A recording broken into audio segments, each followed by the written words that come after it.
রাস্তার এক মোড়ে বসে বসে ভিক্ষা করছি। মা ও বোনেরা আমাকে কিছু সাহায্য করে যান, আমি অন্ধ মানুষ, আমাকে কেউ কিছু দান করেন। এইসব বলছি আর মানুষ আমাকে 5 টাকা বা 10 টাকা করে দিয়ে যাচ্ছে। রাত প্রায় 9টা, এখনও রাস্তার পাশে বসে আছি। এমন সময় একটা পুলিশের গাড়ি এসে আমার সামনে থামলো। তাকিয়ে দেখি কয়েকটি পুলিশ আর সাথে একটা মেয়ে পুলিশও আছে। আমার সামনে এসে বলতে লাগলো, এই তুই কি সব সময় এইখানেই বসে থাকিস নাকি? রাতে কি বাসায় যাস না? তোর বাসায় কেউ নাই? ম্যাম, আমি এখানেই থাকি, সব সময় রাতের পাশের একটা বস্তিতে থাকি। আমার নির্দিষ্ট কোনো বাসা নেই। তবে ম্যাম, আপনি এসব জিজ্ঞাসা করছেন কেন? আমি কি কিছু করেছি? না, এমনি জিজ্ঞাসা করলাম। গত কয়েকদিন ধরে ওই পাশে গোল চত্বর আছে না, ওইখানে কে বা কারা প্রতি রাতে লাশ টাঙিয়ে রেখে যায়। এটা কি তুই জানিস না? আমি জানবো কি করে ম্যাম? আমি তো ভিক্ষা করে খাই। আর এইসব জেনে আমার কি লাভ হবে বলেন? আমার পেট চললেই হবে, আর কিছু লাগবে না। ম্যাম, ওর সাথে আজাইরা প্যাচাল করলে কি হবে বলেন? সে তো এমনিতেই প্রতিবন্ধী, চোখে দেখতে পায় না, সে আমাদের ইনফরমেশন দিবে কি করে? দেখুন আনোয়ার সাহেব, ও প্রতিবন্ধী না, সে প্রতিবন্ধী ছদ্মবেশ ধরে এখানে বসে থাকে। আশা করি বুঝতে পেরেছেন, কারণ সে নিজেকে অন্ধ দাবি করে। সে যদি অন্ধই হতো তাহলে আমাদের দেখলো কি করে, আর ম্যাম বলে ডাকলোই কি করে? ঠিক বলেছেন ম্যাম, আমি তো এটা আগে ভেবে দেখি নাই। এই তোমরা এই শালাকে ধরো, না হলে পালিয়ে যাবে কোথাও। ম্যাম, লোকটা তো এখানে নেই, হঠাৎ কোথায় হারিয়ে গেল, খুঁজে তো পাচ্ছি না। ওরা কথা বলার ফাঁকে ওইখান থেকে পালিয়ে চলে আসি বাসায়। কলিং বেল দিতেই কাজের বুয়া এসে দরজা খুলে দিল। আমাকে দেখে বলতে লাগলো, স্যার, আপনার বাবা মা এসেছিল সকালে, আপনাকে ফোন দিয়েছিলাম, আপনি তো ফোন রিসিভই করলেন না। কাজে একটু ব্যস্ত ছিলাম, তাই রিসিভ করতে পারি নাই। এই বলে সোজা আমার রুমে চলে আসলাম। ফ্রেশ হয়ে নিচে এসে দেখি আব্বু আম্মু খাবার টেবিলে বসে আছি। আমি একটা চেয়ার টেনে বসতে বসতে বলতে লাগলাম, কী ব্যাপার, হঠাৎ আমার বাসায় আপনারা দুইজন? কেন, আসতে পারি না নাকি আমার ছেলের বাসায়? যদি আসতে মানা হয় তাহলে চলে যাচ্ছি এখান থেকে, এখানে থাকার দরকার নেই। আমি কি একবারও বলেছি নাকি যে চলে যেতে? শুধু জিজ্ঞাসা করেছি কেন এসেছেন। আর কথা হচ্ছে, আমার বাসায় যখন এসেছেন তখন কয়েকদিন থেকে যান আমার এই ছোট্ট বাড়িতে। আমাদের মাপ করে আমাদের সাথে চল বাবা, তোকে ছাড়া আমাদের আর ভালো লাগে না, তোকে ছাড়া বাড়িটা কেমন ফাঁকা ফাঁকা লাগে। এখন কেন যাব? যখন বের করে দিয়েছিলেন তখন মনে ছিল না আমি মিথ্যে বলিনি? তাহলে এখন কেন এসেছো আমাকে নিয়ে যাওয়ার জন্য? একবার যখন বাসা থেকে বের করে হয়ে গেছি, ওই বাসায় আর ঢুকবো না, এটা মনে রাখবেন। প্লিজ বাবা চল আমাদের সাথে, তোকে ছাড়া কিছুই ভালো লাগে না। আমি তোর পায়ে ধরে মাপ চাইতাছি, প্লিজ চল আমাদের সাথে। আপনি আমার পা ধরে মাপ চাইবেন কেন? মাপ তো চাইবে রাইসা। আমাকে মিথ্যা একটা অপবাদ দিয়ে বাসা থেকে বের করে দিয়েছে। এটা কিন্তু আমি এখনও ভুলিনি, আর কখনো ভুলবও না। মেয়েটা হয়তো ভুল করছে তোর সাথে, এর জন্য তুই 5টি বছর আমাদের থেকে দূরে ছিলি, কিছু বলিনি। আজকে তোকে আমাদের সাথে নিয়ে যেতে এসেছি, তোকে যেতে হবে আমাদের সাথে।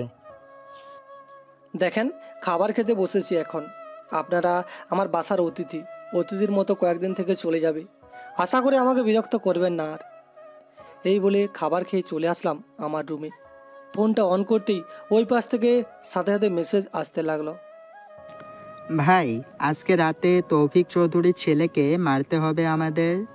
তৌফিক চৌধুরীর ছেলে মেয়ে পাচার আর ড্রাগস সাপ্লাইয়ের সাথে জড়িত আছে। এখন মারিস না, তাকে ধরে নিয়ে যা ডেরায়, আমি আসছি কালকে সকালে। আর আমি সকল কিছু রেডি রাখিস, আর মাল কিন্তু আনতে ভুলিস না। ভাই, অনেক হয়েছে, এখন তো এইসব ছাড়েন। আপনার বাবা মা না হয় অন্যায় করেছে, তাই বলে তাদের সাথে এমন ব্যবহার করবেন? এবারের মতো না হয় মাফ করে দেন তাদের। রবিন, তুই যেটা জানিস না ওইটা নিয়ে কথা বলতে আসিস না। তুই তোর কাজ কর। আর ফয়সালকে ফোন দিয়ে বলে দে আমাকে ফোন দেওয়ার জন্য, ওর সাথে কথা আছে। ঠিক আছে ভাই, বলে দিতেছি।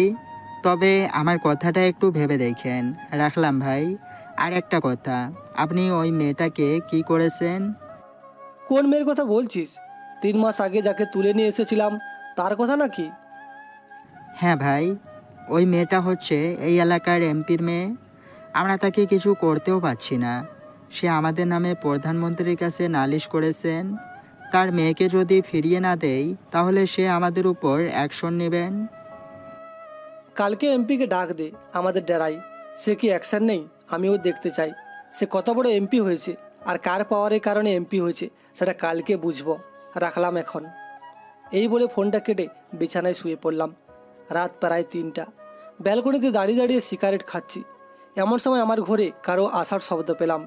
রুমে এসে দেখি আম্মু এসেছে। কি ব্যাপার, আপনি এত রাতে এই রুমে কি করেন? মেঘ, তোর বাবাকে যদি এখন হাসপাতালে না নিয়ে যাস তিনি হয়তো মারা যাবে। তোর কথা চিন্তা করতে করতে তিনি সকল কিছু ছেড়ে দিয়েছে। তুই প্লিজ তোর বাবাকে নিয়ে হাসপাতালে চল। কিছু না বলে সিগারেটটা ফেলে চলে আসলাম পাশের রুমে। এসে দেখি আব্বু বুকে হাত দিয়ে কান্না করছে। আব্বুকে কোলে তুলে নিচে এসে গাড়িতে বসিয়ে ড্রাইভ করে চলে আসলাম হাসপাতালে। ডাক্তার ডাক্তার ওনার কি হয়েছে একটু দেখেন তো। নার্স, ওনাকে অপারেশন রুমে নিয়ে যাও। আর মেঘ সাহেব, আপনি এলাকার মাফিয়া হলেও আজকে ভয় না পেয়ে বলতে হচ্ছে আপনাকে, আপনার বাবার হার্টে একটু সমস্যা হয়েছে। ওনাকে বলেছিলাম ছোট একটা অপারেশন করালে সব ঠিক হয়ে যাবে, কিন্তু উনি করার নাই। এখন আপনি কি বলেন, ওনার অপারেশনটা কি করাবো নাকি? অপারেশন করান। টাকা নিয়ে কোনো চিন্তা করতে হবে না। টাকা আমি সকালে এসে দিয়ে যাব। আর অপারেশন শেষ হলে আমাকে ফোন দিবেন। একটা আমি নিচে আসি। আর আপনি পাশের একটা কেবিন আছে না, ওইখানে শুয়ে থাকেন। আপনার বরের অপারেশন হতে 3 ঘন্টা সময় লাগবে। টেনশন করার কোনো কিছু নেই। বাবা, তুই আমাদের সাথে এমন ব্যবহার করতেছিস কেন? আমরা তো তোকে ভুল বুঝে বাড়ি থেকে বের করে দিয়েছি। আমাদেরকে কি মাফ করতে পারিস না একবার তুই? বিশেষ করে আপনাকে বলছি, অতীত আমি এখনও ভুলিনি। আমি নির্দোষ থাকা সত্ত্বেও আপনি আমাকে বিশ্বাস করেননি। ওই মেয়ের কথা বিশ্বাস করে নিয়েছেন। আমি আপন ছিলাম নাকি ওই মেয়ে আপন ছিল এটা একটু ভেবে দেখেন। যাগ্গে সেসব কথা, এইসব আপনাদের বলে কোনো লাভ নেই। এই বলে চলে আসলাম নিচে। চলুন শুনে আসি অতীতে কি ঘটনা ঘটেছিল। অতীত না বললে তো বুঝবেন না আমি তাদের সাথে এমন করে কেন কথা বলছি। অতীত 5 বছর আগে। রাতে পড়ার টেবিলে বসে পড়ছি। এমন সময় আমার রুমে আমার চাচাতো বোন রাইসা ঢুকলো। এত রাতে আমার রুমে ঢুকতে দেখে জিজ্ঞাসা করতে লাগলাম, কি ব্যাপার রাইসা আপু, আপনি এত রাতে আমার রুমে ঢুকেছেন? তোর রুমে ঢুকেছি কেন? কারণ ছাড়া তো আর ঢুকবো না, এটা ভালো করেই জানিস তুই। আজকে তোর এমন হাল করব তুই চেয়ে চেয়ে দেখবি। তোর জন্য সকালে আমার আব্বু আমাকে বকেছে, শুধু তোর জন্য। এটা বলেই দরজা লাগিয়ে তার জামা কাপড় ছিঁড়তে লাগলো। এটা দেখা মাত্রই ফোনটা বের করে ভিডিও চালু করে ক্যামেরাটা এমনভাবে সেট করলাম যাতে রাইসা আপু না বুঝতে পারে। আপু আপনি এমন করছেন কেন? প্লিজ এমন করবেন না। তোর জন্য আমাকে বকেছে, এটার বিচার তো আমিই করব। কে কোথায় আছো? আমাকে বাঁচাও, মেঘ আমার সর্বনাশ করে ফেলতেছে। চাচি, চাচা, আব্বু, আম্মু, তোমরা কোথায়? আমাকে বাঁচাও। রাইসার চিৎকারের শব্দে আব্বু আম্মু চাচা চাচি আমার রুমের বাইরে এসে দরজা ধাক্কাতে ধাক্কাতে বলতে লাগলো, কি হয়েছে রাইসামা? দরজা খুলো, আমরা ভিতরে ঢুকছি। দরজাটা খুলো তাড়াতাড়ি। আমি যে দরজার কাছে গিয়ে দরজাটা খুলতে যাব এমন সময় রাইসা আপু আমাকে ধাক্কা দিয়ে নিচে ফেলে দরজাটা খুলে দৌড়ে চলে গেল চাচির কাছে। জড়িয়ে ধরে কান্নার ভান করতে করতে বলতে লাগলো, আম্মু, আম্মু, আমি নিচে পানি খেতে এসেছিলাম। মেঘ আমাকে জোর করে তার রুমে টেনে নিয়ে এসে আমাকে ধর্ষণ করার চেষ্টা করছিল। আম্মু, বিশ্বাস করেন চাচি, আমি এমন কিছুই করি নাই রাইসার সাথে। রাইসা আপু প্লিজ আমার নামে মিথ্যা কথা বলবেন না। আব্বু আম্মু তোমরা অন্তত আমাকে বিশ্বাস করো, আমি কিছু করিনি রাইসা আপুকে। তোকে আবার বিশ্বাস করব? আমি তো নিজের চোখে দেখেছি কি করেছিস। ছি মেঘ, ছি। তোকে এর জন্য আমি খাইয়ে পড়িয়ে বড় করেছিলাম, তাই না? আব্বু প্লিজ আমার কথাটা একবার বিশ্বাস করো। আমি রাইসা আপুর সাথে এমন কিছুই করিনি। রাইসা আপু যা বলেছে সব মিথ্যা কথা বলেছে। আম্মু তুমি তো আমাকে বিশ্বাস করো অন্তত। মেঘ, তুই আমার ছেলে, এটা ভাবতেও আমার ঘৃণা লাগছে। রাইসাকে যদি তোর এতই পছন্দ হতো তাহলে আমাদের বলতে পারতি, আমরা না হয় তোর চাচা চাচির সাথে কথা বলে তোদের বিয়েটা দিয়ে দিতাম। আজকে সবার কাছেই আমি অপরাধী হয়ে গেলাম। মাটির দিকে মাথা নিচু করে বসে আছি আর কান্না করছি। আল্লাহ, আমার সাথে কেন বারবার এমন করো? আমাকে কেন এমন পরীক্ষা করছো? এইসব ভাবছি আর কান্না করছি। হঠাৎ পিছন থেকে কে যেন আমার পিঠে সজোরে দিল এক বাড়ি। বাড়ির আঘাত পেয়ে মাটিতে লুটিয়ে পড়লাম। পিছনে তাকিয়ে দেখি আব্বুর হাতে একটা হকি স্টিক। আব্বু আমার কাছে এসে বুকের মধ্যে পাড়া দিয়ে বলতে লাগলো, এই কুত্তার বাচ্চা, আজ পর্যন্ত এই চৌধুরী পরিবারে কেউ কথা বলতে পারে নাই। তুই কি না আমার ছেলে হয়ে এই কাজটা করতে পারলি? তোকে আমার ছেলে ভাবতেও ঘৃণা হচ্ছে। এই বলে হকি স্টিক দিয়ে সজোরে দিল আমার মুখে বাড়ি। পুরো মুখ থেকে গড়গড়িয়ে রক্ত পড়ছে, কিন্তু কেউ আমাকে ধরছে না এসে। পুরো দুনিয়াটা আমার মনে হয় আজকে অন্ধকার হয়ে যাবে। এটা ভাবতে না ভাবতেই অজ্ঞান হয়ে গেলাম। জ্ঞান ফিরতেই নিজেকে আবিষ্কার করলাম হাসপাতালের বেডে। চারিপাশে তাকিয়ে দেখি একটা পুলিশ আমার পাশে বসে আছে। মনে হয় ঘুমায়নি রাতে, বেডে মাথা রেখে ঘুমিয়ে আছে। আমি আর ওনাকে ডাক দিলাম না। কিছুক্ষণ পর নার্স এসে আমাকে চেক আপ করে মহিলা পুলিশকে বলতে লাগলো, উনি এখন বিপদমুক্ত, তবে ওনাকে ঝাল কিছু খাওয়ানো যাবে না। রুটি, শুকনো খাবার এইসব খাওয়াতে হবে। আর এখন ওনাকে নিয়ে যেতে পারেন। 1 সপ্তাহ পর ওনাকে আবার চেক আপ করাইতে নিয়ে আসেন। ধন্যবাদ আপনাকে আমাকে সাহায্য করার জন্য। আর আপনি চলেন আমার সাথে। আপনার সাথে কোথায় যাব? আপনাকে তো আমি চিনি না, আপনার সাথে যাব কেন?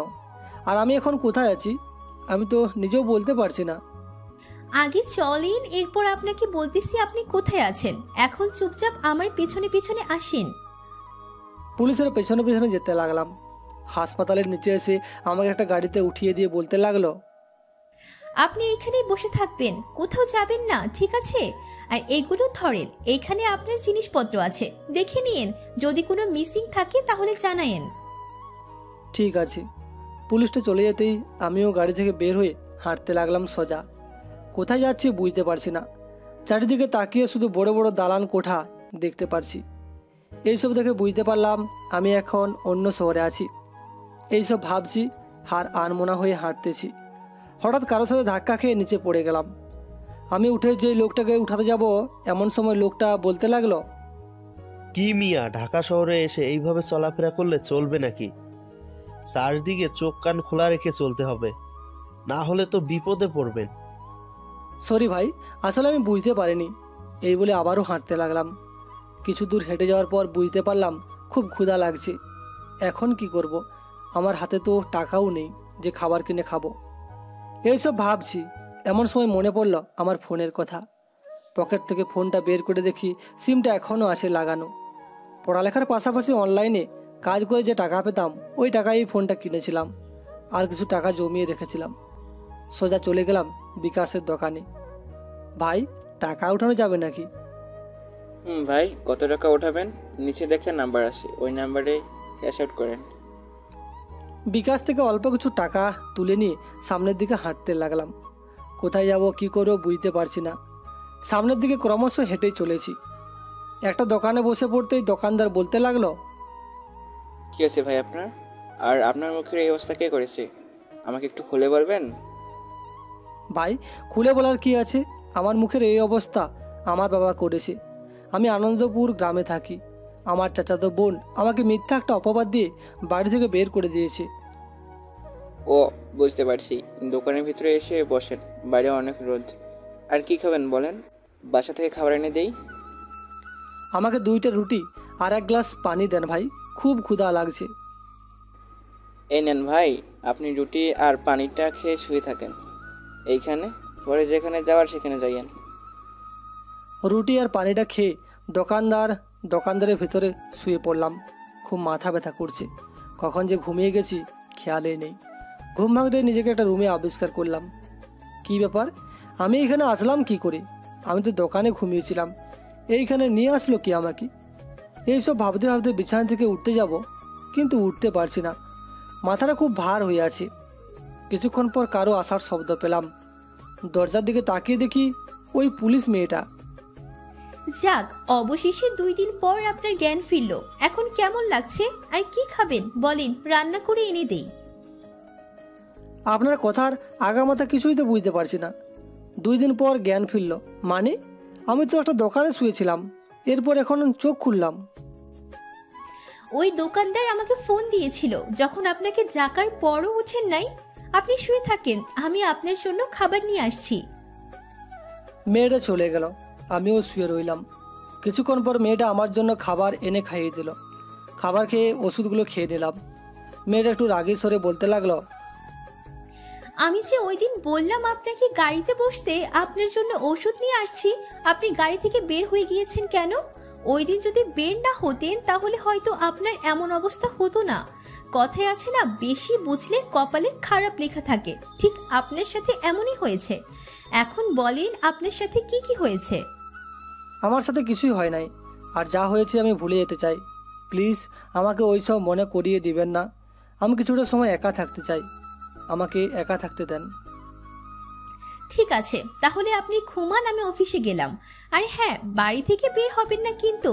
আমি আম্মুকে বলে যাব আপনাকে দেখে রাখার জন্য। মেয়েটা চলে গেল, আমিও শুয়ে রইলাম। দেখতে দেখতে কেটে গেল একটি মাস। এখন আমি পুরোপুরি সুস্থ আছি। রাতে খাবার টেবিলে বসে আছি, এমন সময় আফরিনের আম্মু বলে উঠল, আচ্ছা বাবা, তোমার কি এই ঢাকা শহরে কোনো আত্মীয়ও নেই নাকি? না আন্টি, আত্মীয় নেই। আমি কালকে সকালে চলে যাব এখান থেকে। আপনাদের অনেক বিরক্ত করেছি এই একটি মাস। বিরক্ত বলতেছ কেন?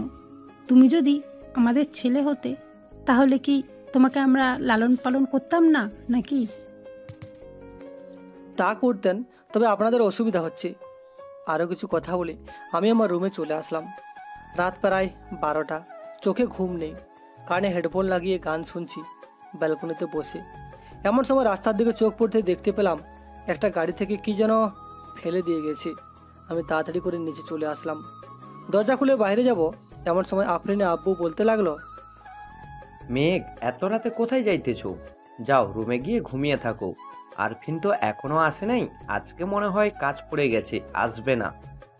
আঙ্কেল, একটা গাড়ি করে কি যেন ফেলে দিয়ে গেছে গেটের কাছে, চলেন তো দেখে আসি। আর ওইটা না দেখা অবধি আমার ঘুম আসবে না চোখে। হয়তো তুমি ভুলে দেখেছো, কারণ এত রাত তো, রাস্তাঘাট দিয়ে তো গাড়ি চলাফেরা করবেই, তাই না? তবুও আঙ্কেল, একবার দেখে আসলে তো সমস্যা নেই। আপনি যেতে না চাইলে থাকেন, আমি দেখছি। 5 মিনিট লাগবে যেতে আর আসতে। চলো দুইজন যাই, এত করে যখন বলতেছো একবার দেখেই আসি এই জিনিসটা কি। আমি আর আঙ্কেল চলে আসলাম গেটের বাইরে। এসে দেখি আফরিন রক্তাক্ত অবস্থায় পড়ে আছে রাস্তায়। আঙ্কেল, তাড়াতাড়ি গাড়ি বের করেন, এখনই আফরিনকে হাসপাতালে নিয়ে যেতে হবে। মেঘ, আমি এক্ষুনি গাড়ি বের করতেছি, তুমি আরফিনকে গাড়িতে উঠিয়ে দাও। আফরিনকে গাড়িতে উঠিয়ে চলে আসলাম ঢাকা শহরের বড় একটা হাসপাতালে। আফরিনের এমন অবস্থা দেখে ডাক্তার আর নার্সরা মিলে তাড়াতাড়ি করে অপারেশন থিয়েটারের ভিতরে নিয়ে গেল। আমি আর আঙ্কেল বসে আছি চেয়ারে। আঙ্কেল, চিন্তা করেন না, আফরিন ঠিক হয়ে যাবে। তোমার কথা শুনে যদি তখন না বের হতাম, আজকে মনে হয় আমার মেয়েকে আর এই দুনিয়ায় দেখতে পেতাম না। তুমি তো ফোন এনেছো, তোমার আন্টিকে ফোন দিয়ে বলে দাও যে আমি আর তুমি একটা কাজে এসেছি, না বললে পরে আবার চিন্তা করবে। কিন্তু আফরিনের এমন অবস্থাটা, এটা যদি না বলি তাহলে তো উনি পরে আমাদের উপর রাগ করবে। তখন কি বলবেন আন্টিকে? আমি সকালে গিয়ে নিয়ে আসব, তোমার আন্টিকে এখন কিছু বলার দরকার নেই। এখন যদি বলতে যাও তাহলে গিয়ে নিয়ে আসতে হবে তোমার আন্টিকেই। তোমার আন্টির অবস্থাও ভালো না, দেখতেই তো পারছো। ঠিক আছে আঙ্কেল, আমি নিচ থেকে আসি, আপনি বসেন এইখানে আর এই ফোনটা রাখেন, যদি প্রয়োজন হয় আমাকে ফোন দিয়েন। ঠিক আছে মেঘ, যাও তাহলে তুমি। আমি চলে আসলাম হাসপাতালের নিচে। এসে দেখি এক এক করে পুলিশের গাড়ি হাসপাতালের নিচে প্রবেশ করতে লাগলো। আমাকে দেখে একজন কর্মী বলে উঠল, তুমি তো আফরিন ম্যামদের বাসায় থাকো তাই না? আফরিন ম্যাম এখন কেমন আছে আর উনি কোথায় আছে? ওনার সাথে আমরা কোনোভাবেই কন্ট্যাক্ট করতে পারছি না। ওনাকে এখন অপারেশন থিয়েটারে নেওয়া হয়েছে। আর উনি কোথায় গিয়েছিল, ওনার এমন অবস্থা কে করেছে? উনি আমাদের কাছে না বলেই একটা মিশন ছিল আজকে রাতে, ওইখানে একা একা চলে গেছে, কাউকেই নিয়ে যায় নাই। চলেন ওনাকে দেখে আসি। চলেন। এই বলে সবাইকে নিয়ে চলে আসলাম 4 তলায় অপারেশন থিয়েটারের সামনে। এসে দেখি আঙ্কেল ডাক্তারের সাথে কথা বলছে। আমিও চলে আসলাম ডাক্তারের কাছে। ডাক্তার, উনি এখন কেমন আছে? দেখুন, আমরা এখন কিছুই বলতে পারছি না। 72 ঘন্টা পার না হলে আমরা আপনাদের সঠিক কী হয়েছে সেটা জানাতে পারছি না। তবে এটা বলতে পারছি যে ওনার পেটে 5টা গুলি লেগেছে আর হার্টের খুব কাছে একটা গুলি লেগেছে। আল্লাহর কাছে শুকরিয়া, এখনও ওনার নিঃশ্বাস চলতেছে। তবে কি ডাক্তার, আমাদের সব খুলে বলেন। যদি আরও উন্নত চিকিৎসার জন্য ওনাকে বিদেশে নিয়ে যেতে হয় তাহলে আমরা নিয়ে যেতে পারবো। আশা করতেছি এখানে ঠিক হয়ে যাবে। তবে ওনাকে বেশি প্রেশার দেওয়া যাবে না। বেশি প্রেশার দিলে হয়তো উনি মারাও যেতে পারে। ডাক্তার, যা কিছু লাগে সকল কিছু আমি দেব। আপনি ওনার চিকিৎসা করেন, কারণ আমাদের একমাত্র ভরসাও নেই। আমরা যথাসাধ্য চেষ্টা করব বাঁচানোর, বাকিটা আল্লাহর হাতে। আপনারা তার জন্য দোয়া করেন যাতে বেঁচে যায় উনি। এই বলে ডাক্তার চলে গেল। আঙ্কেল কান্নায় ভেঙে পড়লেন। আঙ্কেল, আপনি কোনো চিন্তা করবেন না, আফরিন আবারও আমাদের মাঝে ফিরে আসবে, দেখেন। মেঘ, তুমি আমাকে কথা দাও, আমার মেয়েকে যারা মেরেছে তাদের মেরে প্রতিশোধ নেবে। আমার মাথা ছুঁয়ে বলো। আঙ্কেল, কিন্তু আমি এটা করব কি করে? কারণ আমি তো আর পুলিশ না যে আমি কিছু করতে পারবো। আপনি যদি পুলিশ হতে চান তাহলে এই কার্ডটা রাখুন। কালকে সকালে এই ঠিকানায় গিয়ে আমাকে ফোন দিবেন, বাকিটা আমি দেখে নেব। আফজাল সাহেব, আপনাকে চিন্তা করতে হবে না। আপনি শুধু আফরিনের খেয়াল রাখেন, আর আমি সব দিক দিয়ে এই ছেলেটাকে সাপোর্ট করব। ধন্যবাদ রফিকুল। এখন তোমরা বাসায় চলে যাও, রাত হয়েছে অনেক। আর রফিকুল, তোমার সাথে কিছু কথা ছিল, একটু আসবে আমার সাথে? চলেন। আঙ্কেল আর পুলিশের প্রধান চলে গেল। আমি চেয়ারে বসে বসে ভাবছি, আমি কি এসব পারবো নাকি করতে? আফরিনকে যারা মেরেছে তাদের মেরে প্রতিশোধ নিতে পারবো নাকি, এসব ভাবছি। এমন সময় পিছন থেকে একজন পুলিশ এসে আমার কাঁধে হাত রেখে বলতে লাগলো, আপনি কোনো চিন্তা করবেন না, আমরা আছি আপনার সাথে। আফরিন ম্যামকে যারা মেরেছে তাদের সব কটাকে আমরা মারব। আপনি কালকে স্যারের সাথে দেখা করবেন। আর আফরিন ম্যামকে যারা মেরেছে আমি তাদের ভালো করেই চিনি। তাহলে আপনারা কিছু করছেন না কেন? আপনারা তাদের জেলে বন্দি করে রাখেন, আর না হয় আদালত থেকে নোটিশ এনে তাদের ক্রস ফায়ার করে মেরে ফেলেন। আমাদের হাতে যদি কিছু প্রমাণ থাকতো তাহলে আমরা নিশ্চয়ই করতাম, কিন্তু আমাদের হাতে কোনো প্রমাণ নেই। সব হচ্ছে ম্যামের কাছে। প্রমাণ আছে তার লকারে। তাহলে আপনারা কেন তার লকার ভেঙে ইনফরমেশন নিয়ে তাদের অ্যারেস্ট করছেন না? আমাদের ওই লকারে হাত দিতে মানা আছে, তাই আমরা হাত দিতে পারি না। আর এখন আপাতত ম্যাম সর্বোচ্চ 3 মাস বাসায় থাকবে। 3 মাসের আগে ম্যাম চাকরিতে জয়েন করতে পারবে না, যাই বলুক না কেন। তাহলে এই সুযোগটা আমাদের কাজে লাগাতে হবে, এছাড়া অন্য কোনো উপায় দেখছি না আমি। কালকে দেখা যাবে আপনাকে চাকরিতে নেয় কি না। আর আপনি কোন ক্লাস পর্যন্ত পড়াশোনা করেছেন? সার্টিফিকেট কি আছে আপনার কাছে? কালকে না হয় জানতে পারবেন আমি কোন ক্লাস পর্যন্ত পড়াশোনা করেছি। চলেন নিচে যাই, আপনার স্যার কথা বলে আসুক। চলেন। আমরা চলে আসলাম নিচে। দুইজনে 2 কাপ কফি খেতে খেতে কথা বলছি। এমন সময় পুলিশের কর্নেল আসলো। আসসালামু আলাইকুম স্যার। ওয়ালাইকুম আসসালাম। কালকে তুমি আমার সাথে যোগাযোগ করবে, তোমার কোনো সার্টিফিকেট লাগবে না। তোমার আঙ্কেল সব কিছু বলেছে আমাকে। ওকে স্যার, আর আপনাকে অনেক অনেক ধন্যবাদ। আমি কখনোই ভাবতে পারি নাই যে আমি একজন পুলিশ অফিসার হতে পারবো। আমার আশা ছিল আমি একজন বিজনেসম্যান হব, কিন্তু এই আশাটা বাদ দিয়ে এখন পুলিশ অফিসার হতে হবে। তুমি চাইলে সব কিছুই পারবে। তোমার মধ্যে আমি যেটা দেখতে পারছি, আফরিনের মধ্যেও আমি তাই দেখতে পেয়েছি। আফরিন 3 মাস বাসায় থাকবে, কোনো মিশনে যেতে পারবে না। এই নাও আফরিনের লকারের চাবি। স্যার, এটা আপনি রাখেন, এখন এটার কোনো প্রয়োজন নেই। আমার যখন প্রয়োজন হবে তখন আমি আপনার কাছ থেকে চেয়ে নেব। তবে স্যার, আমার মাথায় একটা কথা ঘুরপাক খাচ্ছে। আপনি তো একজন কর্নেল, আপনার সাথে ভালো ভালো স্নাইপার শুটারদের সাথে পরিচিত আছি, তাদের দিয়ে কাজ করাচ্ছেন না কেন? এটা না হয় পরেই জানতে পারবে কেন আমি তাদের দিয়ে করাচ্ছি না। আর এটা জানতে হবে আগে তোমাকে একজন প্রফেশনাল স্নাইপার শুটার এবং সব দিক থেকে পারফেক্ট হতে হবে। পারবে তো হতে? অবশ্যই পারবো। কর্নেলের সাথে কথা বলে উপরে চলে আসলাম। আঙ্কেল, আফরিনের সাথে কথা বলেছেন নাকি? ওর জ্ঞান ফিরেছে। ডাক্তার বলেছে এখন কিছুটা বিপদমুক্ত আছে। তবে বেশি নড়াচড়া করা যাবে না, বেশি নড়াচড়া করলে আরফিনের ক্ষতি হবে এখন। ও আচ্ছা, কাল থেকে আমি তো আবার পুলিশে যোগ দিব, এটা কি আপনাকে বলেছেন নাকি? না বলি নাই, কারণ তুমি পুলিশে যোগদান করো তাহলে আরফিন হয়তো তোমার সাথে আবার কাজ করতে চাইবে, তাই বলতেছি কি এটা এখন বলার দরকার নেই। আরফিন সুস্থ হলে সে নিজেই জানতে পারবে।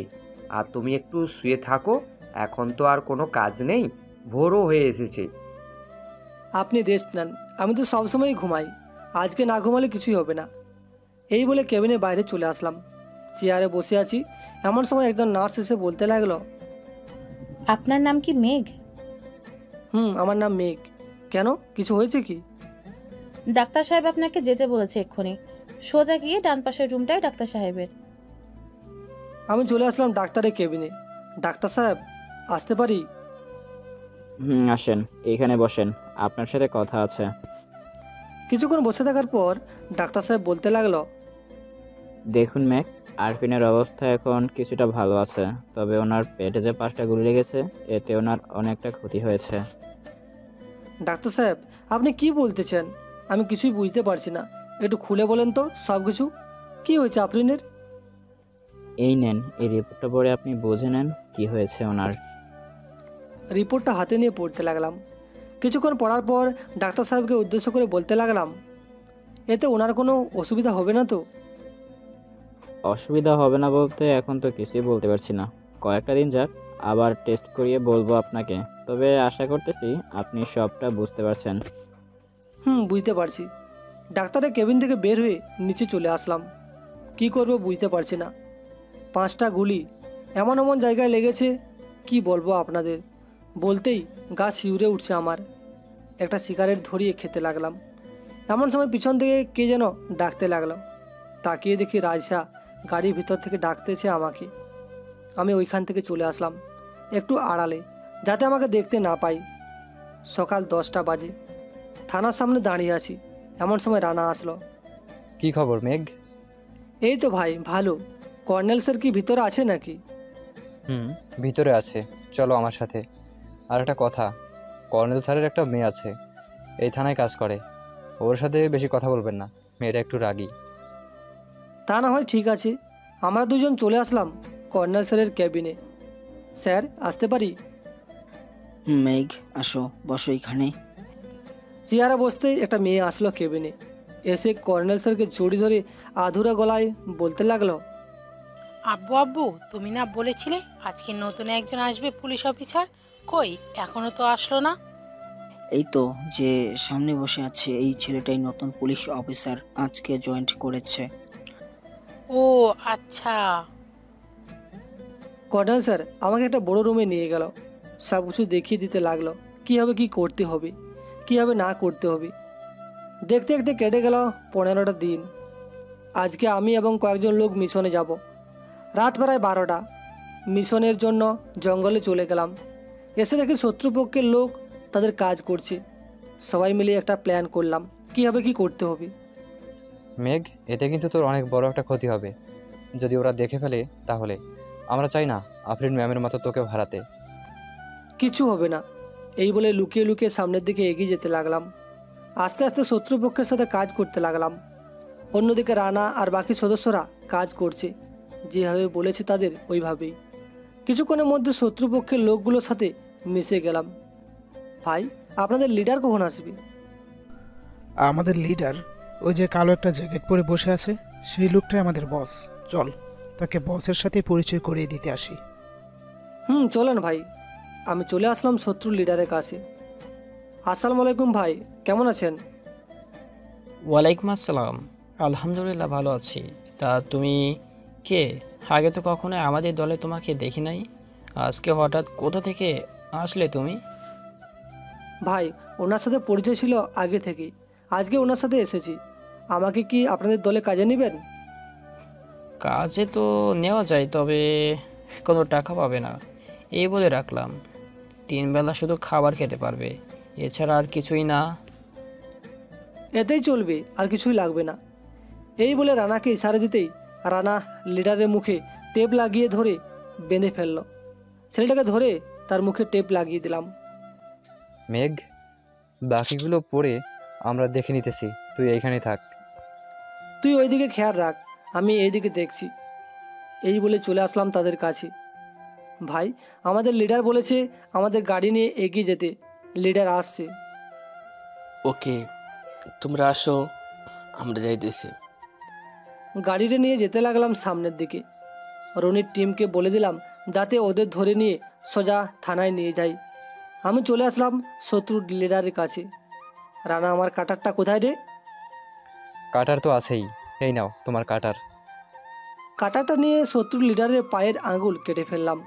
শত্রুর লিডার চিৎকার করছে, কিন্তু তার মুখ দিয়ে আওয়াজ বের হচ্ছে না। রানা, ওর মুখের টেপটা খুলে দে। দিচ্ছি। তবে এই শালা তো আসল লিডার না, ওর লিডার আরেকজন। এই, তোর লিডার কোথায় আছে? তাড়াতাড়ি বল। আমার আর লিডার নেই, আমি ওই তাদের লিডার। প্লিজ আমাকে ছেড়ে দাও, তোমরা এর বিনিময়ে যা চাইবে তাই পাবে। ছাড়তে পারি একটা শর্তে, যদি মানতে পারিস তাহলে ছাড়বো, আর মানতে না পারলে ছাড়বো না তোকে। তোকে এইখানেই মেরে ফেলবো। কি শর্ত বলো? আমি তোদের সব শর্ত মানতে রাজি আছি। কত কোটি টাকা লাগবে শুধু বল, আমি তোদের ব্যাংকে ট্রান্সফার করে দিতেছি।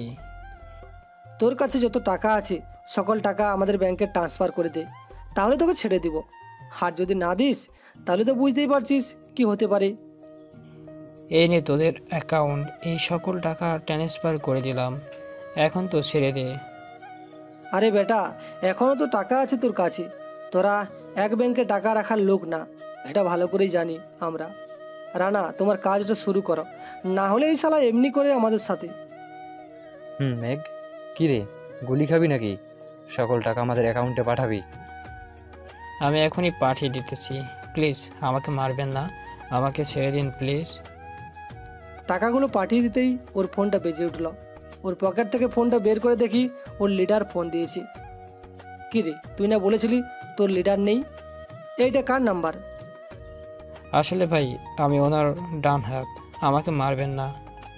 বলেন আমাকে কি করতে হবে, আমি সব করে দিব আপনাদের। কলটা রিসিভ করে এখন তোর লিডারকে বলবি যে নীল নদীর তীরে কালকে রাতে দেখা করতে, না হলে তোকে মেরে ফেলবো। এই বলে তার ফোনটা হাতে দিতেই সে বলে দিল সব কিছু। রানা, আমাদের কাজ শেষ, এই শালাকে থানায় নিয়ে যেতে হবে এখন। তুমি এই শালাকে নিয়ে চলো, আমি নিচে যে শালা পড়ে আছে ওই শালাকে নিয়ে আসতেছি। আমরা চলে আসলাম। গাড়িতে ড্রাইভ করে কিছুটা দূরে যেতে দেখি আমাদের অফিসাররা সবাই বসে আছে, সব শত্রুদের মেরে। বাহ, তোমরা তো খুব ভালো কাজ করেছো। মেঘ, তুমি যদি এই প্লেনটা না করতে তাহলে হয়তো আমরা এত সহজে ওদের মারতে পারতাম না। এখন চলো, কালকে আমাদের আরেকটা মিশন আছে, ওই মিশনে যেতে হবে। কালকে তোমাদের আফরিন ম্যামকে যারা মেরেছে তাদের মারতে হবে। তবে আমার কিছু লোক লাগবে যারা স্নাইপার চালাতে পারে। মেঘ, আমরা সবাই স্নাইপার চালাতে পারি। 2 মিনিটের মধ্যে 20 জনকে মাটিতে ফেলে দিতে পারবো, কি বলেন রানা ভাই? মেঘ, ওরা স্নাইপার শুটার সবাই। ওদের ট্রান্সফার করতে চেয়েছিল অন্য জেলায়, আমি কর্নেল স্যারকে মানা করে দিয়েছি যাতে ওদের এখানেই রাখে। ভালো করেছো। কথা বলতে বলতে চলে আসলাম থানায়। এসে দেখি কর্নেল স্যার বসে আছে। স্যার, আপনি এত রাতে, তাও আবার এইখানে? তোমরা কেমন কাজ করছো তা দেখতে আসলাম। তা মেঘ, এই রনের কাছ থেকে কত কোটি টাকা নিয়েছো তোমাদের ব্যাংকে সত্যি করে বলবে? স্যার, এইখানে একটা কথা আমার মাথায় ঘুরতেছে। এই কথা তো আমি আর রানা ছাড়া অন্য কেউ জানি না। আমরা সব টাকা ওর কাছ থেকে নিয়ে নিছি, এটা আমরা 3 জন ছাড়া অন্য কারো তো জানা কথা না। আপনি জানলেন কি করে? না মানে আমি তো কর্নেল, সব কিছুই জানি। তোমরা কি কি করতে পারো তাই জিজ্ঞেস করেছি। কত কোটি টাকা নিয়েছো তাদের কাছ থেকে? 5 কোটি টাকা নিয়েছি, আর বাকিগুলো সরকারি ট্যাক্সে জমা করে দিয়ে এসেছি। রানা, 5 কোটি টাকা উঠিয়ে কর্নেল স্যারকে দিয়ে দিও সকালে, আর আমার সাথে একটু দেখা করো সবাই, তোমাদের সাথে কিছু কথা আছে আমার। আমি কি শুনতে পারি না নাকি? কি কথা বলবে তোমরা? আর টাকাগুলো দিতে হবে না আমাকে, এই টাকাগুলো এতিমখানায় দিয়ে আসো। স্যার, এইগুলো শুনে কি করবেন? ও, একটা কথা মনে পড়েছে, আফরিন ম্যামের চাবিটা আমাকে দেন, এখন আমি আমার কাজ নিজেই করতে পারবো, কারো প্রয়োজন মনে করি না।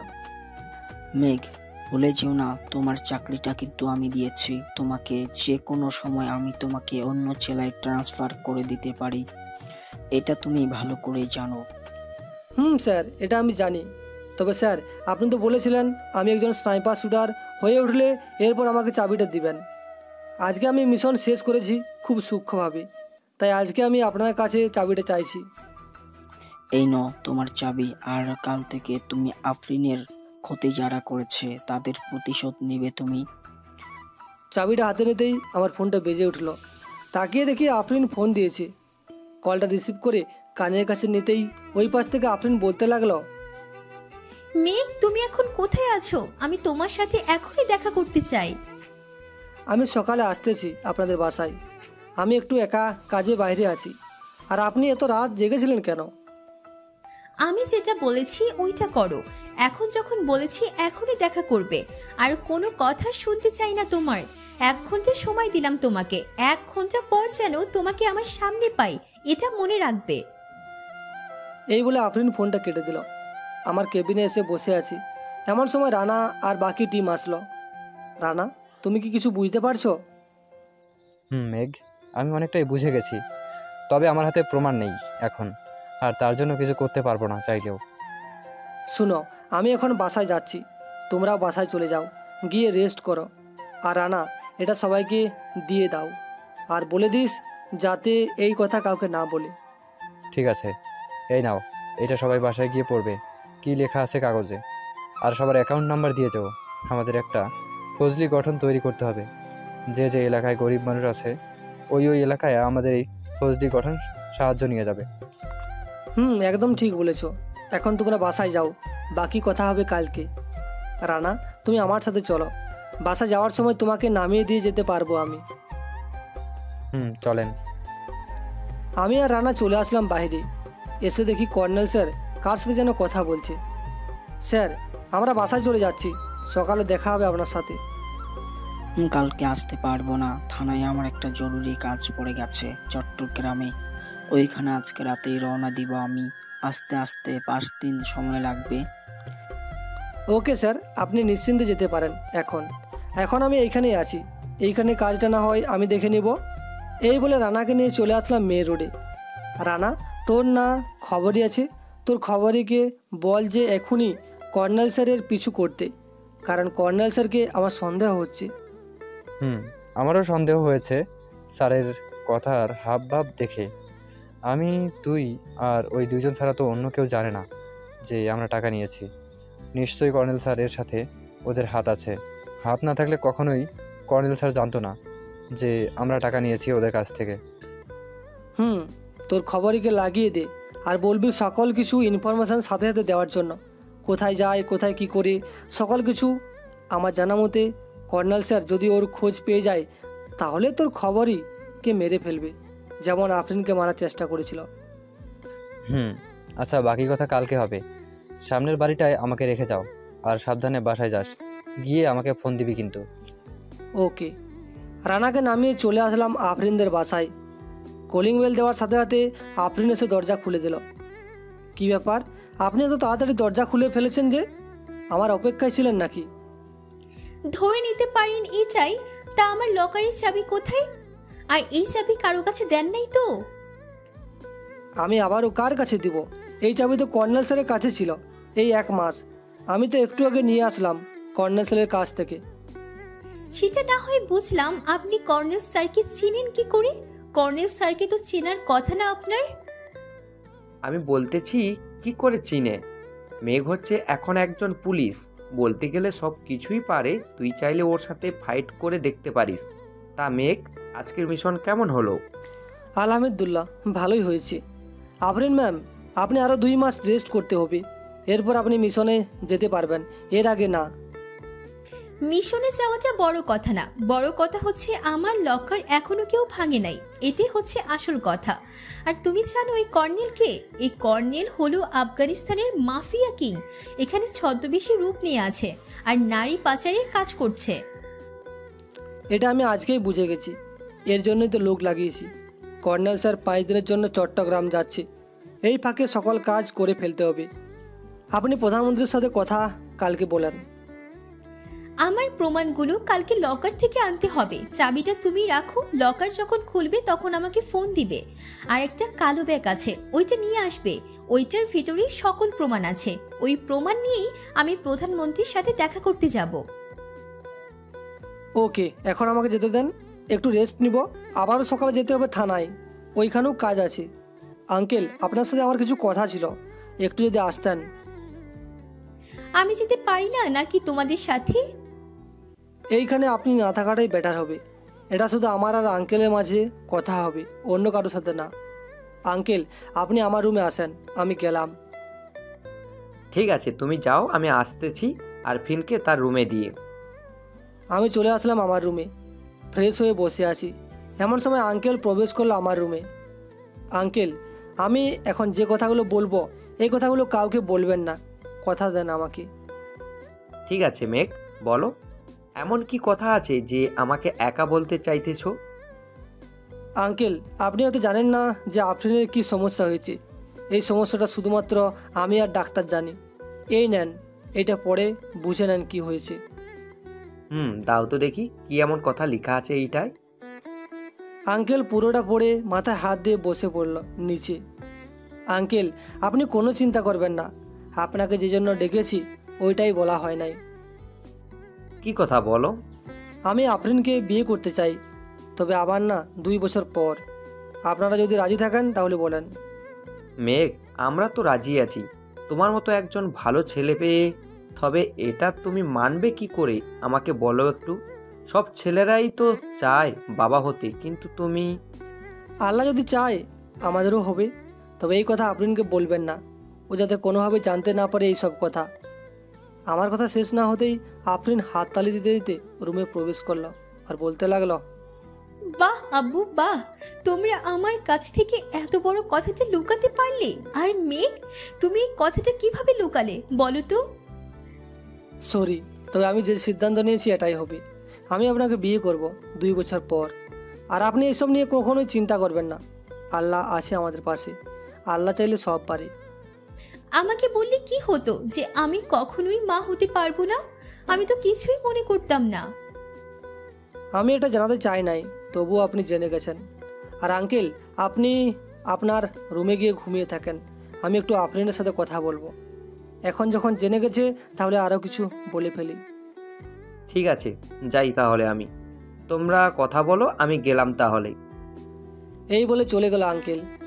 আফরিনকে খাটে বসিয়ে বলতে লাগলাম, আমি আপনাকে বিয়ে করতে চাই, আপনি করবেন আমাকে বিয়ে?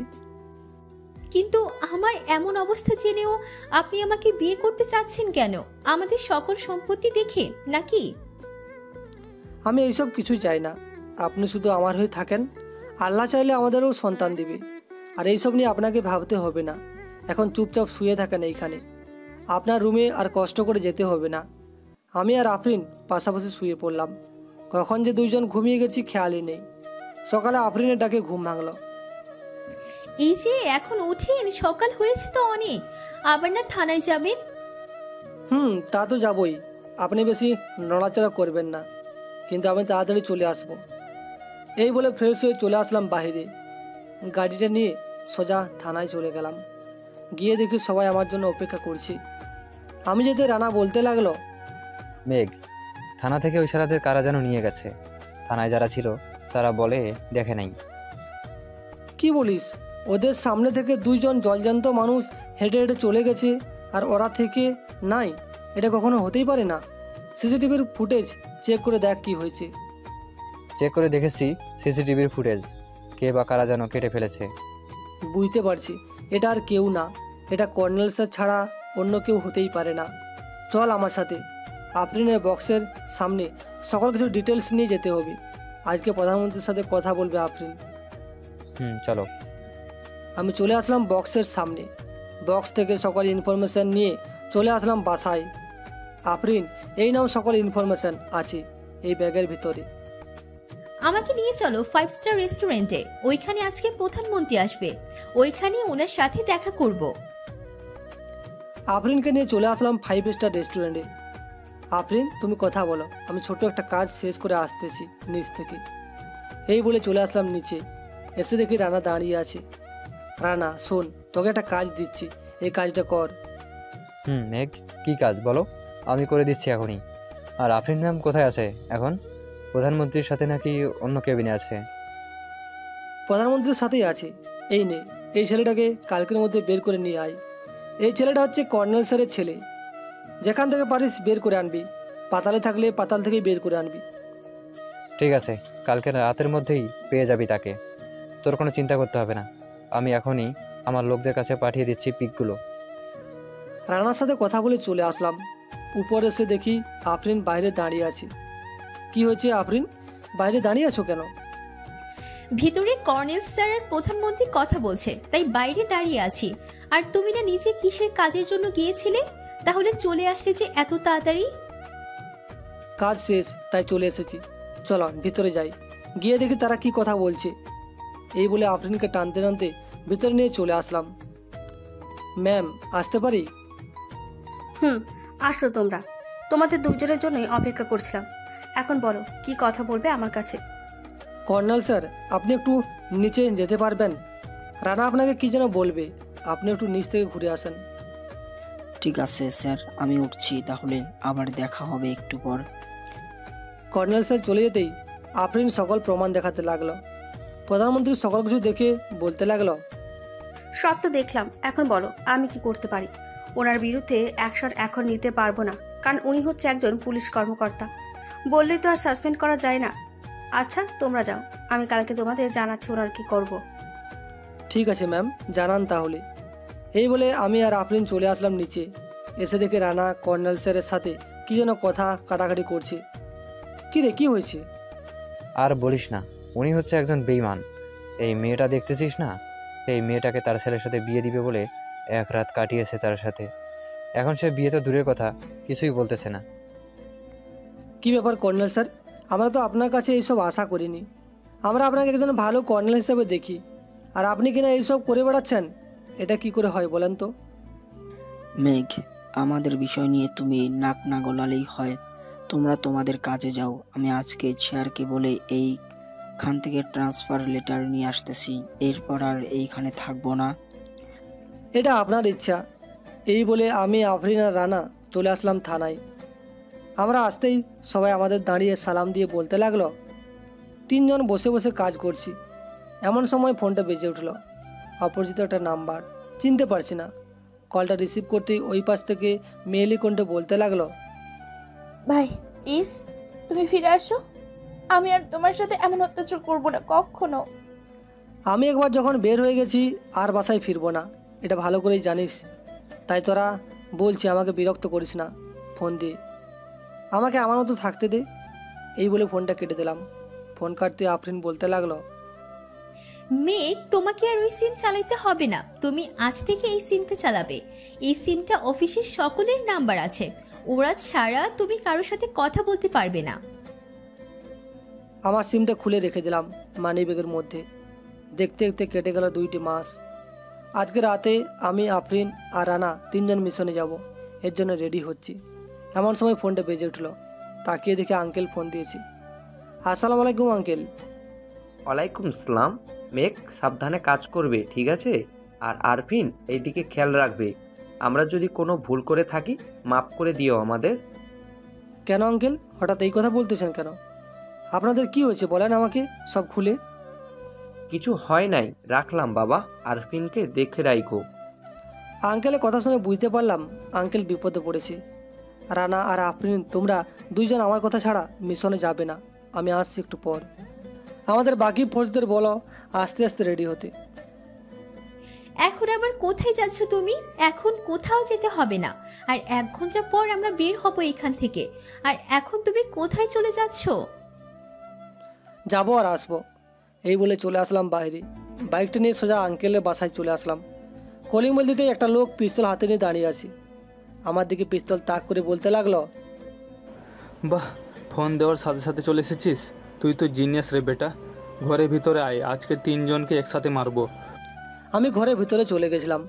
গিয়ে দেখি 100 জন ছেলে পেলে দাঁড়িয়ে আছে আঙ্কেল আন্টিকে ঘিরে।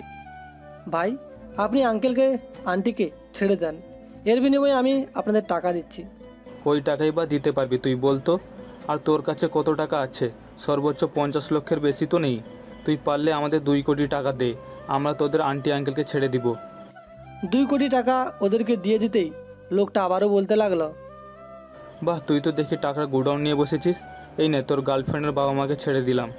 আবার যদি কোনোদিন থানায় বিচার যায় তাহলে একবার আমার কথাটা ভেবে দেখিস। ঠিক আছে ভাই। আন্টি আঙ্কেলকে বাইরে নিয়ে চলে আসলাম। পকেট থেকে ফোনটা বের করে আফরিনকে ফোন দিলাম।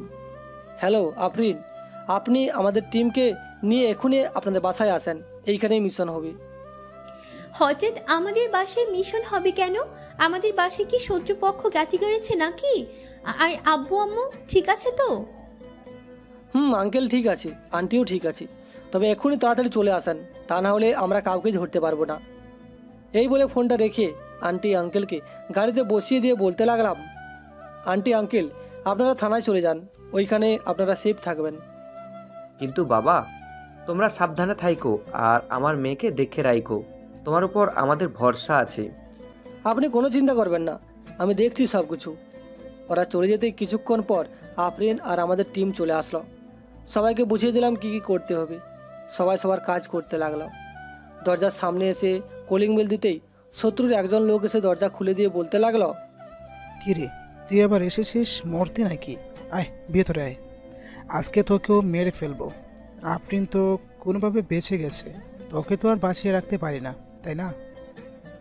আসলে আপনাদের কথাটা রাইট, আমাকে বাঁচিয়ে রাখলে তো আপনারা আপনাদের কাজ করতে পারবেন না। তার সাথে চলেন আপনাদের সাথে একটা মাস্টার মাইন্ড গেম খেলে ফেলি। এই বলে কমর থেকে পিস্তলটা বের করে গুলি করতে লাগলাম। আমার পুরো টিম বাড়ির ভিতরে ঢুকে গেছে, সবাইকে গুলি করতে লাগলো। হঠাৎ একটা গুলি এসে আমার হাতে লাগলো। হাত থেকে পিস্তলটা পড়ে যেতেই কর্নেল বলতে লাগলো, আমার কাছ থেকে সব কিছু শিখে এত তাড়াতাড়ি আমার সাথে শত্রুতা করবি, তা তো কখনোই হতে দেওয়া চাই না। এই নে, মর এবার। কর্নেল স্যার আমাকে গুলি করতে যাবে এমন সময় পিছন থেকে আফরিন কর্নেল স্যারের 2 পায়ে গুলি করে দিল। কর্নেল স্যার মাটিতে লুটিয়ে পড়তেই আফরিন বলতে লাগলো, স্যার আপনাকে এতটা বিশ্বাস করেছিলাম, কখনো ভাবতেই পারি নাই যে আপনি আমাদের সাথে বিশ্বাসঘাতকতা করবেন, তাও আবার আপনি বাংলাদেশি হয়ে বাংলাদেশের সাথে বিশ্বাসঘাতকতা করতে চাইছেন। আফরিন, তোমাকে একবার মারার চেষ্টা করেছিলাম, আল্লাহর রহমতে তুমি বেঁচে গেছো। আজকে হয়তো আমাকে মেরে ফেলবে তোমরা। স্যার আপনাকে আমরা মারবো কেন? আপনাকে আদালত শাস্তি দিবে, তবে আমরা মারতে পারবো। আমাদের অর্ডার আছে ক্রস ফায়ার করে মারার, তবে মারবো না। কিছুক্ষণের মধ্যে কর্নেল স্যার আর স্যারের বাকি লোকদের ধরে নিয়ে চলে আসলাম থানায়। দেখতে দেখতে সকাল হয়ে আসলো। সকাল 10টা। কর্নেল স্যারকে কাঠগড়ায় দাঁড় করানো হলো। সমস্ত সাক্ষ্য প্রমাণের উপরেই ভিত্তি করে আদালত এই সিদ্ধান্ত দিল যে পুলিশ কর্নেলকে যাবজ্জীবন কারাদণ্ড দেওয়া হলো এবং পুলিশে জয়েন্ট করার পর থেকে যত কোটি টাকা অর্থ পেয়েছে সব সরকারি ট্যাক্সে জমা দিতে হবে। স্যার, আমি সব কিছু ফিরিয়ে দেব, তবে আমাকে এত বড় শাস্তি দেবেন না প্লিজ। আপনার 2টা পায়ে পড়ি। আপনার কোনো কথাই শোনা হবে না। রানা ওনাকে নিয়ে যাও। আর মেঘ, দেশকে রক্ষা করার জন্য তোমাকে সরকার থেকে একটা উপহার দেবে। আর মিস আফরিন, আপনাকেও একটা উপহার দেওয়া হবে। আজকের মতো কেস এখানেই সমাপ্তি ঘটল। আমি আর আফরিন চলে আসলাম বাসায়। খাওয়া দাওয়া করে ঘুমিয়ে গেলাম। ঘুম ভাঙলো সন্ধ্যায় আফরিনের ডাকে। এই যে মহারাজ, আর কত ঘুমাবেন? এখন তো উঠেন, সন্ধ্যা হয়ে এসেছে। আব্বু আম্মু আপনাকে ডাকছে। মহারানী উঠছি। এই বলে বিছানা থেকে উঠে আফরিনকে জড়িয়ে ধরলাম। আঙ্কেল আন্টিকে বলে চলো বিয়েটা করে ফেলি, এখন তো ফ্রি আছি আমরা। এখন না, পরে, আমি যেই দিন বলবো ওই দিন। আর কালকে একটু ডাক্তারের কাছে যাব, সাথে তুমিও যাবে, চেক আপ করাবো। ঠিক আছে, তুমি নিচে যাও, আমি আসছি ফ্রেশ হয়ে। ঠিক আছে, যাচ্ছি, আর তাড়াতাড়ি এসো কিন্তু। আমি চলে আসলাম ওয়াশরুমে। ফ্রেশ হয়ে খাওয়া দাওয়া করে বসে আছি। এমন সময় আঙ্কেল বলতে লাগলো, মেঘ, এখন তো তোমরা 2জন ফ্রি আছো আর তেমন কাজও নেই। তোমরা 2জন যদি রাজি থাকো তাহলে তোমাদের বিয়েটা দিয়ে দিতাম। আব্বু, আমরা 2জন এখন বিয়ে করতে চাচ্ছি না, কয়েকদিন পর বিয়ে করব। মেঘ, তুমি কি বলো? আঙ্কেল, আমরা এখনো বিয়ে করব না, কয়েকদিন পর বিয়ে করব। আর বিয়ে নিয়ে চিন্তা করতে হবে না, আমি যখন কথা দিয়েছি আপনাকে, আমি আফরিনকেই বিয়ে করব। আফরিন চলো, আজকে তো কাজ নেই, একটু বাইরে থেকে ঘুরে আসি। রাত তো হয়ে গিয়েছে, এখন গিয়ে কি করব? কালকে যাবো নে। আর তোমার সাথে কিছু কথা আছে, রুমে চলো। আব্বু আম্মু তোমরা ঘুমিয়ে থেকো। আমি আর আফরিন চলে আসলাম আমাদের রুমে। দুইজন ব্যালকনিতে বসে আছি। আফরিন আমার কোলে বসে আছে আর বলতে লাগলো, আচ্ছা, আমার যদি বাচ্চা না হয় কখনো, আমাকে ছেড়ে দিয়ে কি তুমি অন্য মেয়েকে বিয়ে করবে আবার? না, কখনোই করব না। একবার যখন তোমাকে ভালোবেসে ফেলেছি, তখন অন্য কাউকে বিয়ে করব কেন? আর আমাদের সন্তান না হলে সমস্যা নেই। আর এইসব বলো না তো। ঠিক আছে, আর বলবো না। তবে তুমি কি চাও না তোমার মা বাবার কাছে ফিরে যেতে? কতগুলো বছর হয়ে গেছে, তোমার মা বাবাকে দেখো না, একবারও কি তাদের কথা মনে পড়ে না? মনে পড়লেই বা কী হবে বলো? আমি তো তাদের চোখে অপরাধী। আচ্ছা, তোমাকে বিয়ে করে এরপর যাব। যদি মেনে নিই তাহলে তো থাকবোই, আর না মেনে নিলে আমি আর তুমি আলাদা একটা ফ্ল্যাট নিয়ে থাকবো। ঠিক আছে। আফরিনের সাথে গল্প করতে করতে কখন যে রাত 4টা বেজে গেছে খেয়ালই নেই। প্রিয় মানুষটার সাথে এমনই হয় বুঝি, কথা বলতে বলতে সময় চলে যায়। আফরিন, 4টা তো বেজে গেছে, ঘুমাবে কখন? আজকে না ঘুমালে কিছুই হবে না। চাকরি করেছো তখন তো মাঝে মধ্যে একটানা 3 দিনও না ঘুমিয়ে কাটিয়ে দিয়েছো, আর আজকে না ঘুমিয়ে থাকো। তা না হয় ঠিক আছে, তবে আমার ব্যাপারটাও তো ভাবতে হবে তোমাকে, তাই না? সেই রাত 8টায় বসেছো, এখনও বসেই আছো, ওঠার কোনো নামগন্ধই নেই। সরি, আমাকে বললেই হতো তোমার কষ্ট হচ্ছে, তাহলে তো আমি আগে উঠে যেতাম। এই নাও, তোমার কষ্টটা কমিয়ে দিচ্ছি। মা হয়েছে, আর আদর দিতে হবে না। চলো এখন শুয়ে পড়ি, সকালে আবারও অফিসে যেতে হবে। প্রধানমন্ত্রী আসবে বলেছে আজকে। কিন্তু আমাকে তো কেউ বলে নাই যে প্রধানমন্ত্রী আসবে। আমি তো জানি প্রধানমন্ত্রী আসবে 3 তারিখে, তাহলে আজকে আসবে কেন? জানি না। এই বলে চলে আসলাম বেডরুমে। এসে দেখি ফোনটা বাজছে। কী ব্যাপার, এত রাতে আবার কে ফোন দিল? ফোনটা হাতে নিয়ে দেখি রানা ফোন দিয়েছি। কী রে রানা, এত রাতে ফোন দিলি যে? এখন কি একটু থানায় আসতে পারবেন? একটা কাজ ছিল, আর আফরিন ম্যামকে নিয়ে আসার দরকার নেই, উনি ঘুমাক, কালকে অনেক দখল গেছে। কেন আমি যাব না কেন? আর কি এমন কাজ রাত 4টায় ফোন দিয়ে বলছো যাওয়ার জন্য? কি ব্যাপার ম্যাম, আপনারা দুইজন একসাথেই ছিলেন নাকি? একসাথেই ছিলাম। এখন তাড়াতাড়ি বলে ফেলো তো, এখন যাওয়ার কি দরকার আছে? আসলে ম্যাম, কর্নেল স্যারকে কারা যেন বিষ খাইয়ে মেরে ফেলেছে। সিসি ক্যামেরায় ফুটেজে দেখা গেছে যে চা খাওয়ার পর থেকেই এমন হয়েছে। তাহলে ঝন্টুকে ধরেন, উনি হয়তো এমন করেছে। জন্টুকে তো ধরেছি, কিন্তু জন্টু অস্বীকার করতেছে। আপনারা আসেন, এরপর বিচার হবে। আর সকালে প্রধানমন্ত্রীও আসতেছে, তার কাছে কি জবাব দিব? সেটা নিয়ে তোমাদের ভাবতে হবে না, এটা আমি দেখে নিচ্ছি। আর কিছুক্ষণ পর আমরা আসছি, জন্টুকে ধরে রাখেন। আমি আর আফরিন কিছুক্ষণ পর চলে আসলাম থানায়। এসে দেখি কর্নেল স্যারকে একটা বেডে শুয়ে রাখছে। কর্নেল স্যারের হাত চেক আপ করে বুঝতে পারলাম তিনি এখনও বেঁচে আছে। আফরিন, হ্যান্ডকাপটা নিয়ে আসো তো। এখন আবার হ্যান্ডকাপ দিয়ে কি করবে? আরে আনো তো আগে, এরপর দেখতে পারবে কি করি। এই বলে যেই হ্যান্ডকাপটা কর্নেল স্যারের হাতে লাগাতে যাব, অমনি কর্নেল স্যার আমাকে ধাক্কা দিয়ে ফেলে দিল এক দৌড়। এটা দেখে রানা পিছন থেকে কর্নেল স্যারকে গুলি করে মেরে ফেলল। রানা, এটা কি করেছিস? একদম ঠিক কাজ করেছি। আর ঝন্টু ভাই, এটা আপনি করতে পারলেন কি করে? আপনি সরকারের কাজ করেও যদি আপনি এমন করেন, তাহলে কিভাবে হবে বলেন? ভাই, আমি তো চায়ের সাথে কিছু মেশাই নাই, আমি শুধু চা দিয়ে চলে গেছি। আর সিসি ক্যামেরা দেখলেই তো বুঝতে পারবেন আমি করেছি নাকি অন্য কেউ করেছে। হয়েছে, এটা নিয়ে আর ঝগড়া করতে হবে না। কর্নেল স্যারের লাশটা এইখান থেকে নিয়ে মর্গে রেখে আসো দুইজন। আর রানা, সব কিছুর ব্যবস্থা করো, আর তো বেশি দেরি নেই। সব কিছু রেডি আছে, শুধু সাজানোটাই বাকি। এই নাও আফরিন ম্যাম, কফি খাও। ঘুম পাচ্ছে তোমার, দেখেই বোঝা যাচ্ছে। আর মেঘ, রাতে তো ভালোই হয়েছে, দুইজন সারা রাত বসে বসে গল্প করেছো। তবে সামনে আমাদের বিয়েটাও খেতে পারবে। এই বলে সবাই মিলে মিশে সাজাতে লাগলাম। 10টার মধ্যে সকল কিছু কাজ শেষ করে কমপ্লিট করে ফেললাম। মেঘ আর আফরিন ম্যাম, আপনারা দুজন একটু রেস্ট নেন, অনেক কাজ করেছেন। আমরা রেস্ট করছি। এমন সময় প্রধানমন্ত্রীর গাড়ি ঢুকতে লাগলো থানার ভিতরে। আমরা সবাই প্রধানমন্ত্রীকে শুভেচ্ছা জানিয়ে অফিসের ভিতরে নিয়ে আসলাম। বাহ, খুব সুন্দর করে সাজিয়েছো তো ঘরটা তোমরা। তা কর্নেলকে দেখতেছি না কেন জেলের ভেতরে? আসলে ম্যাম, ওনাকে আর দেখতে পাবেন না, কারণ উনি মারা গেছে ক্রস ফায়ারে। এই দেখেন ভিডিও। এই বলে আমাদের সাথে ঘটে যাওয়া ভিডিওগুলো দেখাতে লাগলাম। ভিডিও দেখে প্রধানমন্ত্রী বলতে লাগলো, আচ্ছা মারা গেছে আর সমস্যা নেই। আমি যেটার জন্য এসেছিলাম, এই নাও, দুজনের জন্য 2টা গাড়ি দিলাম আমার তরফ থেকে। আর আজ থেকে তোমাদের দুজনের থেকে কে কর্নেলকে বলো, তাকেই আমি কর্নেল হিসেবে ঘোষণা করব। স্যার, মেঘকে কর্নেল বানিয়ে দেন, কারণ আমি চাকরি ছেড়ে দিব কয়েকদিন পর। কেন চাকরি ছাড়বে কেন? কোনো কি অসুবিধা হয়েছে নাকি? যদি কোনো অসুবিধা হয়ে থাকে আমাকে বলতে পারো, আমি সমস্যার সমাধান করে দেব। না, কোনো সমস্যা নাই, তবে মেঘ আর আমার বিয়ে সামনে, এজন্য আর কি আমি চাকরি ছেড়ে দিব। তাই মেঘকে কর্নেল বানানোর জন্য বলছিলাম আর কি। মেঘ, তুমি কি বলো? তুমি প্রধানমন্ত্রী হবে নাকি আফরিনকে প্রধানমন্ত্রী বানিয়ে দেব? এখন তুমি যেটা বলবে ওইটাই হবে। একজনকে বানালেই হবে। এখন আফরিন তো আগে থেকেই পুলিশ অফিসার ছিল। আফরিনকে বানালেও আমি খুশি হব, আর আমাকে বানালেও আমি খুশি হব। এটা আপনার উপরে ডিপেন্ড করে।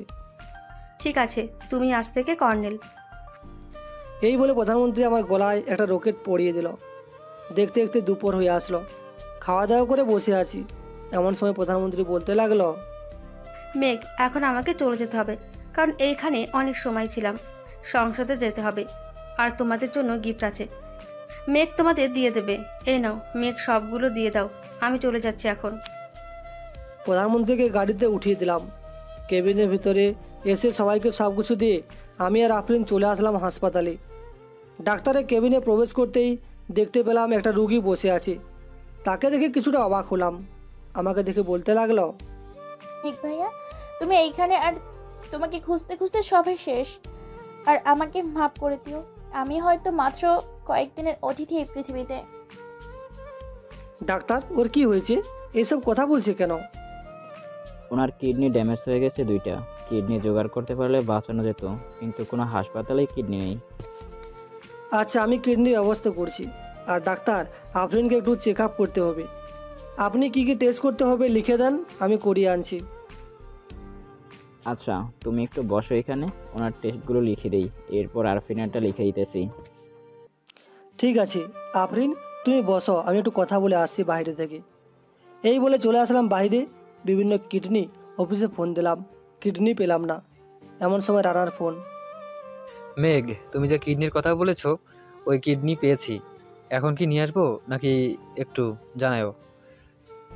আচ্ছা, তুই লাইনে থাক, আমি ডাক্তারকে জিজ্ঞাসা করছি। এই বলে চলে আসলাম ডাক্তারের কেবিনে। ডাক্তার, কিডনি কি এখনই নিয়ে আসতে বলবো নাকি? কিডনি পেলে বলেন নিয়ে আসতে, এখন আনলে আরও বেশি ভালো। আজকে বিদেশ থেকে ডাক্তার এসেছে, ওনাকে দিয়ে অপারেশনটা করিয়ে ফেলবো। ঠিক আছে রানা, এখনই নিয়ে চলে আয়।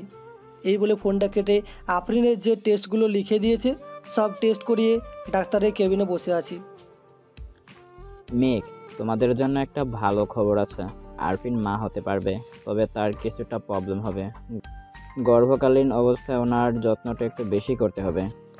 ওইসব নিয়ে চিন্তা করতে হবে না ডাক্তার, আর ওর অপারেশন শুরু করেন। দুপুর 2টা থেকে অপারেশন শুরু হবে। আফরিনকে নিয়ে বাসায় চলে আসলাম। আফরিন খুব খুশি। রুমে ঢুকতেই আমাকে জড়িয়ে ধরে গালে কপালে চুমু খেতে লাগলো। আরে কি হয়েছে, এমন করছো কেন? আমি অনেক খুশি, এর জন্য এমন করছি। আর আজকে আব্বুকে বলবো যে আমাদের বিয়েটা দিয়ে দিতে। ঠিক আছে বলো। দেখতে দেখতে রাত হয়ে আসলো। আমরা সবাই নিচে বসে আছি। আফরিন লাল বেনারসি পরে আছে, আর আমি পাঞ্জাবি পরে আছি। সামনে কাজী বসে আছে।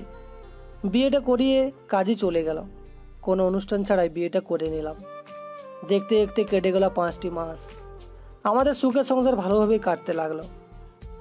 অনেক তো শুনলেন অতীতে কি হয়েছে, এখন না হয় বর্তমানেই ফিরে যাই। মেঘ, তোর বাবা তো এখন ঠিক আছে। তুই কি চাস আমরা তোর বাবা মা হয়ে তোর পা ধরে মাপ চাই? না আম্মু, তোমরা মাপ চাইবে কেন? তোমরা তোমাদের ভুল বুঝতে পারছো, এতেই অনেক। চলো আব্বুকে নিয়ে বাসায় যাই। চল। আর তুই নাকি বিয়ে করেছিস, রায়সা বলেছে আমাকে। করেছি। তোমার বৌমা গর্ভবতী। চলো আজকে আমাদের বাড়িতে যাবে, এরপর না হয় ওইখান থেকে আমরা সবাই মিলে আমাদের গ্রামে চলে যাব। তুই চলে আসার পর থেকে আমরা শহরে থাকি, গ্রামে থাকি না। ও আচ্ছা। আম্মু আব্বুকে নিয়ে বাসায় চলে আসলাম। কলিং বেল দিতেই আফরিন এসে দরজা খুলে দিল। আমার সাথে আমার মা বাবাকে দেখে সালাম করতে লাগলো। আসসালামু আলাইকুম আম্মু আব্বু, কেমন আছেন আপনারা? আমরা ভালো আছি, তুমি কেমন আছো এখন? আমিও ভালো আছি, ভিতরে আসেন। আর তুমি আম্মু আব্বুকে নিয়ে আসবে, আমাকে ফোন দিয়ে বলতে পারলে না? তাহলে তো আমি আব্বু আম্মুর জন্য রান্না করতাম। এখন রান্না করার দরকার নেই, আমরা খেয়ে এসেছি। সবাই বসে আছি, এমন সময় কলিং বেলটা বেজে উঠল। দরজা খুলতে দেখি আমার শ্বশুর শাশুড়ি এসেছে। আসসালামু আলাইকুম। ওয়ালাইকুম সালাম। মেঘ কেমন আছো? আর আরফিন কেমন আছে? আলহামদুলিল্লাহ ভালো আছি। আফরিনও ভালো আছে, ভিতরে আসেন। চলো। আমরা চলে আসলাম ভিতরে। আব্বু আম্মুর সাথে পরিচয় করে দিলাম। দেখতে দেখতে রাত হয়ে আসলো। খাওয়া দাওয়া করে বসে আছি, এমন সময় আম্মু বলতে লাগলো, মেঘ অনেক রাত হয়েছে, এখন ঘুমিয়ে পড় গিয়ে, সকালে তো আবার অফিসে যাবি। আফরিন তুমিও যাও, এখন ঘুমাও গিয়ে। ঠিক আছে আম্মু। আমি আর আফরিন আসলাম আমাদের রুমে। আফরিনকে বুকের সাথে জড়িয়ে ধরে ঘুমিয়ে গেলাম। সকালে উঠে খাওয়া দাওয়া করে অফিসে চলে গেলাম। দেখতে দেখতে কেটে গেল 9টি মাস। আজকে আফরিনের ডেলিভারি হবে। সিজার করার জন্য অপারেশন থিয়েটারের ভিতরে নিয়ে গেছে। প্রায় 30 মিনিট হয়ে গেল, কোনো সাড়া শব্দ পেলাম না। প্রায় 1 ঘন্টা পর একটা বাচ্চার চিৎকারের শব্দ পেলাম।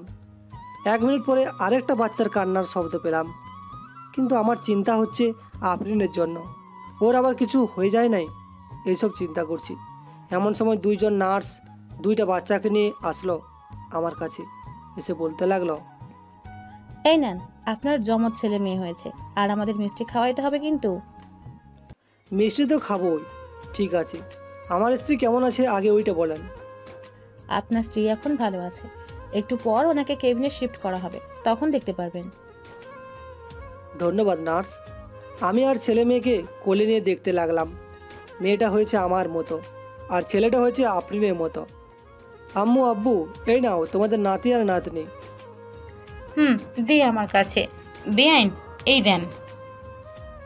আমি চলে আসলাম নিচে, মিষ্টি নিয়ে সবাইকে খাইয়ে দিলাম। দেখতে দেখতে 7 দিন কেটে গেল হাসপাতালে। আজকে আফরিনকে নিয়ে বাসায় চলে আসলাম। এইভাবেই কেটে গেল আরও 5টি বছর। এখন আমাদের ছেলে মেয়ে অনেকটাই বড় হয়ে গেছে, কথা বলতে পারে। বিকেলে আমি আর আফরিন বসে আছি 2জন ছাদে। এমন সময় আয়ান আর আইরিন আসলো। আয়ান হচ্ছে আমার ছেলের নাম, আর আইরিন হচ্ছে আমার মেয়ের নাম। আব্বু আব্বু, ভাইয়া আমাকে মেরেছে। আম্মু আম্মু, আব্বু আমাকে মেরেছে, আমাকে বকা দাও।